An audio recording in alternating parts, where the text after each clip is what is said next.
নমস্কার বন্ধুরা, আজকে আমার পছন্দের একটা খাবার নিয়ে আপনাদের সামনে এলাম।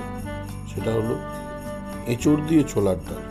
এটা করে আপনারা খেয়ে দেখতে পারেন, খুবই ভালো লাগে খেতে। আমার তো ভালো লাগে, আপনারাও করে দেখতে পারেন একবার।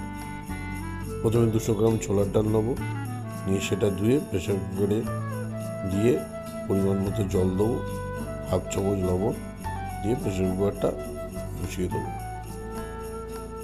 এবার 1 চামচ জিরের গুঁড়ো, 1 চামচ ধনের গুঁড়ো, 1 চামচ লঙ্কার গুঁড়ো, 2 চামচ আদা বাটা দিয়ে সামান্য জল দিয়ে গুলতে মনে করেন না এখানে একটু হলুদ দেওয়া উচিত, তাই হাফ চামচ হলুদ এতে অ্যাড করে দিলাম।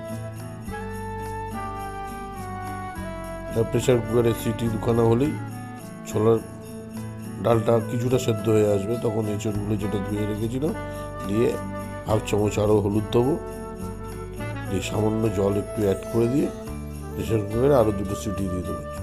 এই সিটিটা ছোলার ডালের উপরে ডিপেন্ড করছে।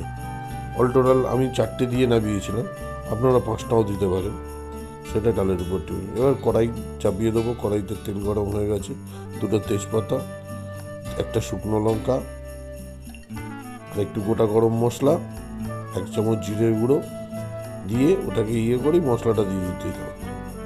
এই মশলাটা গুলে রেখেছিলাম, তার ভিতরে 2টো টমেটো কুচি দিয়ে 1 চামচ লবণ দিলাম, দিয়ে এটা কষানো হয়ে গেলেই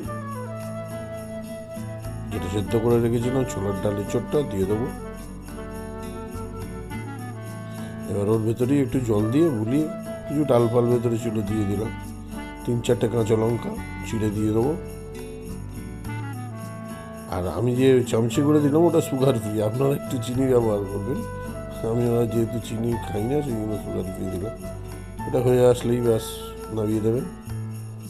রুটি পরোটা এসবের সঙ্গে খেতে পারেন, খুবই ভালো লাগে। মানে ভাত দিয়েও খেতে পারেন, কিন্তু ভাত দিয়ে অতটা ভালো লাগে না, রুটি বা পরোটার সঙ্গে খেয়ে দেখবেন, খুবই ভালো লাগবে। খাওয়ার পরে আমাকে জানাবেন কেমন লাগলো। ধন্যবাদ।